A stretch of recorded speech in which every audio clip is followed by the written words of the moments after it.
É isso aí, galera do Vascão. Bora para mais um vídeo, mais um react aqui do canal. O torcedor vascaíno tá feliz em duplo, né? O Flamengo perdeu a liderança e o Vasco ganhou mirando a Libertadores, que dá, mas é algo muito difícil. O Vasco vem jogando futebolzinho legal, tem alguns jogos que o negócio não funciona, mas o Vasco melhorou muito nas mãos do Diniz e com o elenco também que o Vasco montou, né? Óbvio que ainda precisa de mais peças para o ano que vem. Esse ano é focar em tentar uma vaguinha de Libertadores e ano que vem reforçar ainda mais esse time. Bora, que ele tá feliz, segundou, né? Vamos ter uma semana de data FIFA, mas hoje é muita fofocaiada aqui nesse programa, hein? Eu tava até com medo, Fernanda. De quê? Ficar 10 dias com gosto amargo do empate na boca. Eu sei, eu tô assim. Só que o meu é pior. Então vamos falar de Vasco agora, hein, ô Pedrosa? Cara, ficou bonita essa imagem, cara. Olha lá, ó. Gostei. Gostou, Gostei. ô Pedrosa, do Vasco ontem? Se estressou um pouquinho, hein? Fiquei mais nervoso do que estressado. Entendi. Assim. Cara, assim, primeiramente o Vasco da Gama fez aos 6 minutos o gol com o Nuno Moreira, uma belíssima assistência do Paulo Henrique. Destacar também mais uma vez a movimentação sem a bola do Verratti, que foi assim contra o Cruzeiro que o Ryan faz o gol, onde os dois zagueiros do Cruzeiro vão atrás do Verratti e os dois zagueiros do Vitória foram atrás do Verratti também, o que deixa o Nuno Moreira com condições de invadir essa área e fazer o primeiro gol. Mas parece que o gol fez mal ao Vasco. Parece que depois do gol o Vasco parou de jogar. Teve até uma oportunidade com o Ryan e mais uma jogada do Paulo Henrique, mas o Vitória cresceu na partida, o Vitória ganhou o campo, o Vasco baixou as linhas, perdeu a intensidade e a virada veio com todo o mérito da equipe do Vitória. Primeiramente num lance ali em que o Vasco não conseguiu fazer a pressão no pós-perda da bola, e aí vem o lançamento e pra mim, o Canta-la-Pedra, que bate essa bola cruzada, pra mim aquela bola era defensável. Fez uma boa partida, Boa né? partida. O Léo Jardim não vive uma grande fase com a camisa do Vasco. O Léo Jardim não vive uma boa fase com a camisa do Vasco. Para mim, o gol do Vitória, o primeiro lance, é defensável. Apesar de ser um ótimo goleiro que já salvou o Vasco diversas vezes, essa bola, para mim, ele tinha que ter pegado, até pelo alto salário que ele ganha, pelo grande jogador que ele é, por tudo que a gente espera dele. Eu acho que ele não vive uma grande fase com a camisa do Vasco. Dito isso, o Vitória consegue empatar depois numa bola aérea, mais um mole do Hugo Moura no sistema defensivo, e aí logo depois vai para o segundo tempo. A grande diferença é que no primeiro tempo, o Vasco, depois que toma a virada, não consegue mais jogar. Cria pouquíssimas oportunidades. E aí a gente bate numa tecla que a gente vem falando aqui no SBT já tem um tempo. O Verratti sai do jogo, coloca o Andrés Gomes na ponta direita, o Lucas Piton na lateral esquerda, coloca o Ryan de centroavante e um passe do Paulo Henrique para o Andrés Gomes faz com que o Andrés Gomes, o colombiano, deixe o Ryan na cara do gol. Ele, inclusive, tem 3 assistências já com a camisa do Vasco, o que mostra a importância dos reforços, não só defensivos, mas também você ter peças lá na frente. O Vasco melhora, assim, o Verratti em campo. É um jogador que, de fato, está vivendo uma má fase. É um time muito mais articulador e que consegue a virada num outro jogador que, para mim, foi muito importante, o Robert Renan. Jogou demais ontem, uma partida absurda desse zagueiro. E ele participa do lance do pênalti, mas foi uma coisa pequena em relação ao grande jogo que ele fez na partida de ontem. Pênalti, Ryan, mais uma vez, para mim, o melhor sub-20 do Brasil. Se for colocar a seleção do campeonato, o Ryan tá na conversa da seleção do campeonato, ele tem que estar na conversa, fez 2 gols pela primeira vez, chegou a 14 gols na temporada, é um moleque muito especial, jogando demais, e tudo isso também tem muito mérito do Diniz. Só que aí vem os lances, digamos assim, polêmicos da partida. Que foi o que aconteceu em todo o jogo nesse final de semana, né? Exato. A falta pro Vitória, o empurrão do Lucas Jalter, que já tinha amarelo, e toma o segundo amarelo. No meu entendimento de futebol, Fernanda, ele não deveria ser expulso. Aquilo ali, pra mim, é coisa de jogo. O Lucas Jalter reclama, bota dedo na cara do juiz e tudo isso ele faz. Mas se o Vasco toma um cara expulso daquela forma, eu estaria aqui revoltado. Então, pra mim, ontem, depois de ter sido prejudicado diversas vezes no campeonato, o Vasco acabou beneficiado. Só que a gente pode discutir um outro lance, que é o lance do Léo Jardim. Sim. Novamente, no meu entendimento de futebol, isso não é nada, tá? Isso não deveria ser marcado falta e pra mim o gol é legal mesmo. Agora, qual é o critério do campeonato? É esse no que tá na critério tela do campeonato, meu camarada, essa falta é dada todo jogo. Todo jogo o goleiro sai da área, alguém encosta nele, falta marcada, acabou o ataque. E muitas vezes é perigo de gol. O camisa 4 do Vitória, eu esqueci o nome do camisa 4, ele atrapalha o Léo Jardim. Ele de fato faz aquilo ali. Só que, repito, no meu entendimento, não é falta. Ele saiu mal do gol. E é mais um motivo para eu falar aqui sobre o Léo Jardim, que é um grande goleiro, mas também tá mal. O ponto é, essa falta já foi dada diversas vezes no campeonato. Mas não foram poucas, não. Muitas vezes. E mais uma vez a arbitragem mostra a falta de critério. O Vasco toma um empate nessa falha do Léo Jardim.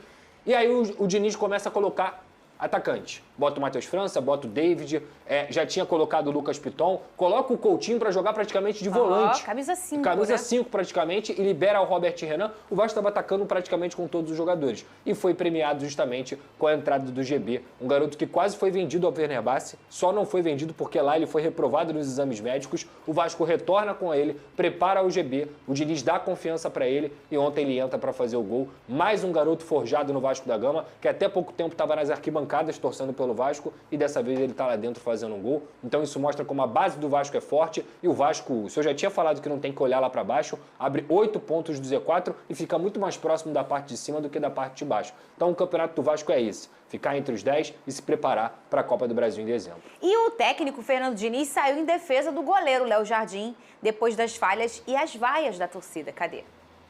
Muito bom para o Léo Jardim aprender que quando a gente falha, a torcida tem todo o direito de reclamar. O Roberto Dinamite já foi vaiado, o Giovani, Pedrinho, Felipe, o Léo Jardim foi vaiado hoje. Então acho que ele tem que agradecer um pouco ele que estreou tomando vaia e o time vencendo.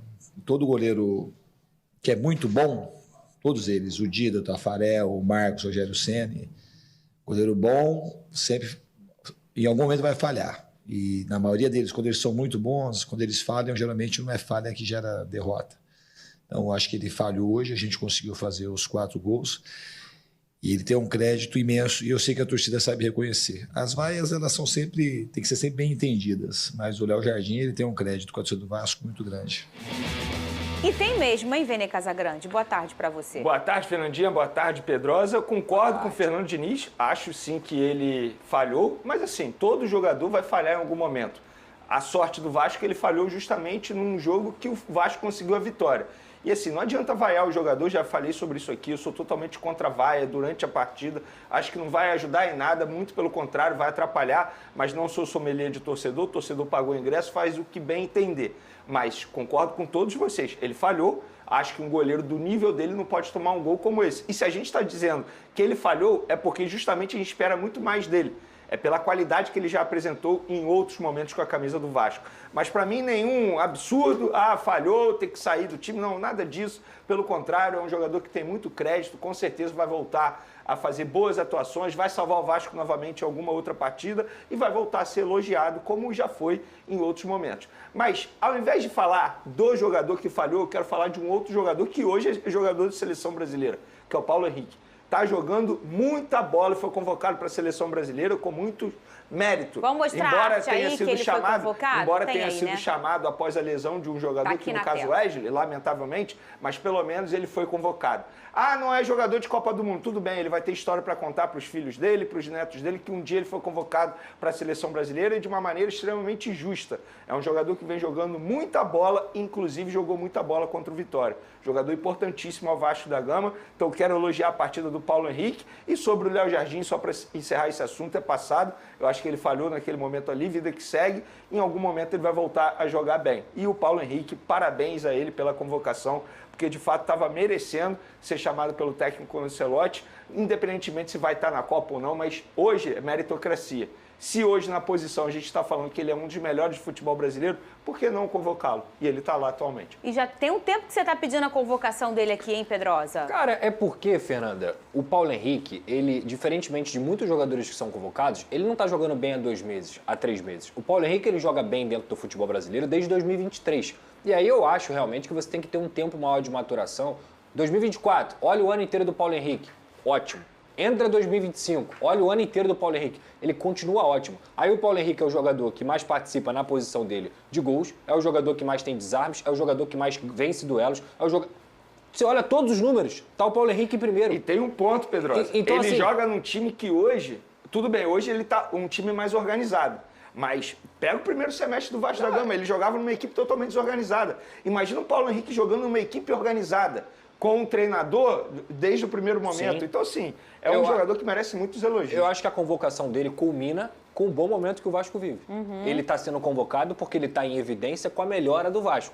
Porque realmente tem um preconceito ali, você está brigando na parte de baixo da tabela. Tem. O E cara... é difícil a gente ver alguém ser convocado nessas Exato, condições, né? O cara tá jogando bem, mas ele tá jogando bem num Claro. time que tá brigando para não cair. Aí ele nunca vai ser convocado. O Paulo Henrique não, ele tá acompanhando a evolução do Vasco e ele é uma peça crucial. E assim, Se você não teve oportunidade, tudo bem, você não assiste jogos do Vasco e tá contestando essa convocação, assista, cara. Assista, porque é impressionante a capacidade física dele, de recomposição, como ele tem melhorado no ataque. Ontem ele participa de 2 gols do Vasco. Ele jogou muito bem. Ele jogou muito, e mais uma vez, tá? Então, assim, é um jogador realmente especial. E só para dar uma moralzinha aqui também pro Piton, que é o cara que faz o cruzamento do último momento ali. Ele entra no segundo tempo, ele já entra bem. Cara, as pessoas não sabem o nível de dificuldade que é você conseguir acertar um cruzamento aos 40 e tal do segundo tempo, indo na linha de fundo, e ele coloca a bola na cabeça do GB. Nesse fundamento ele é muito bom. O Paulo Henrique é quase um lateral completo. Se ele acertar melhor ainda o terço final dele, cara, é um bom lateral mesmo. Agora, 2 pontos sobre o Vasco. O Pumita. Pô, eu acho que ele foi muito bem na ausência do Piton. Inclusive, foi convocado para a seleção uruguaia. Eu não sei se o time melhora com a saída do Verratti, mas o time melhora com a entrada do Gomes. Ofensivamente. Então, assim, se o campo fala, o Fernando Diniz tem que dar o braço a torcer. Sim. É um jogador que muda o estilo do Vasco. Verdade. Quando ele entrou ontem, e assim, eu fiquei até na dúvida, será que agora o Fernando Diniz vai entender que, de fato, o Verratti, quando sai do time, melhora a equipe? E melhorou. O segundo tempo do Vasco foi muito melhor. Então, se o campo fala, como a gente brinca aqui, o Gomes precisa ser titular nesse time do Vasco. Eu vi um comentário lá na minha live ontem, Vene, que é o seguinte: o Fernando Diniz do primeiro tempo tem que aprender com o Fernando Diniz do segundo tempo. É isso. Se ele aprender, o Vasco vai melhorar. E é de fato, cara, aquilo que a gente falou, time grande não tem cadeira cativa.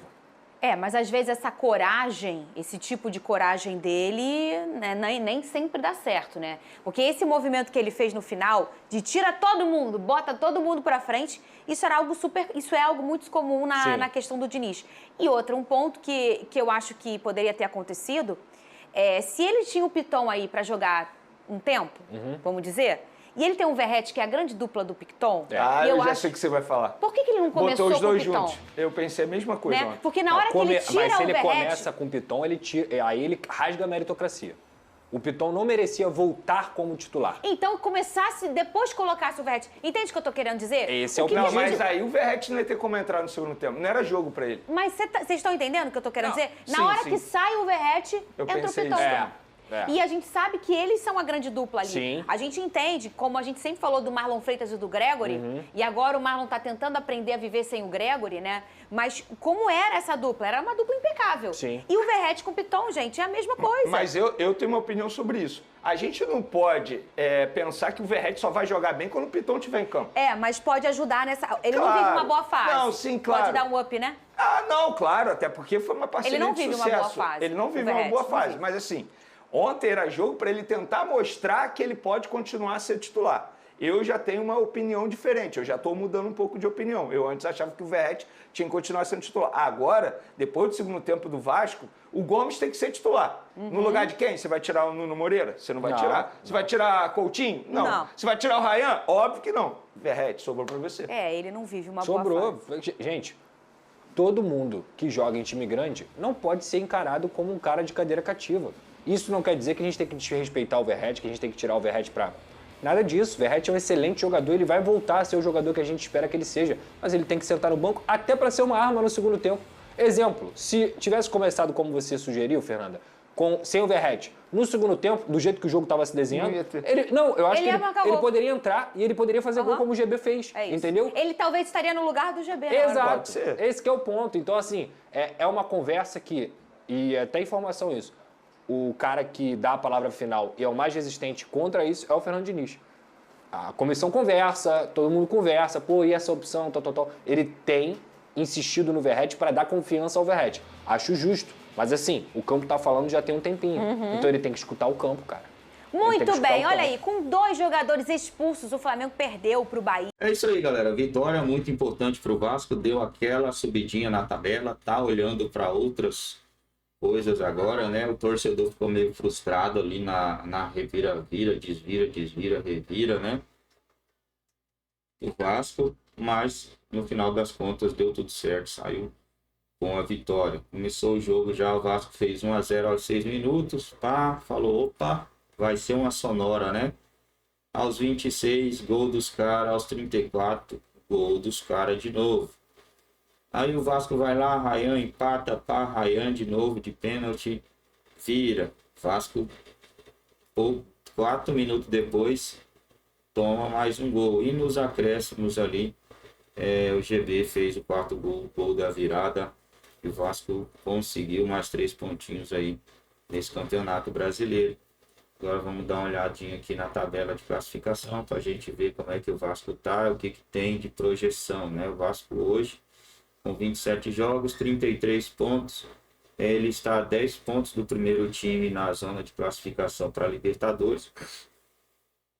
É muito difícil tirar 10 pontos, ainda mais de um time como o Mirassol e o Bahia, né? Os dois, Mirassol e Bahia, nesse momento com 43 pontos. São times que estão jogando bem pra caramba, né? Inclusive o Bahia venceu o Palmeiras, venceu o Flamengo, jogando em casa. Não é fácil vencer esses dois times, né? Não é fácil mesmo, cara. Não é pra qualquer um que vai vencer Flamengo e Palmeiras. O título tá no colo do Palmeiras agora, é só manter, né? O Cruzeiro também não conseguiu vencer o lanterninha do campeonato.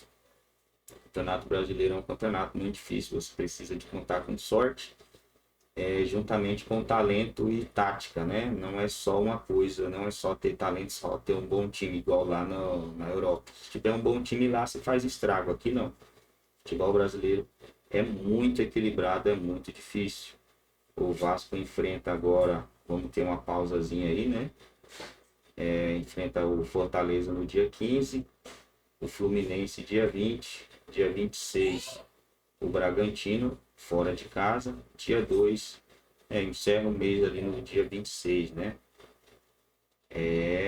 Não tem jogo fácil não, cara.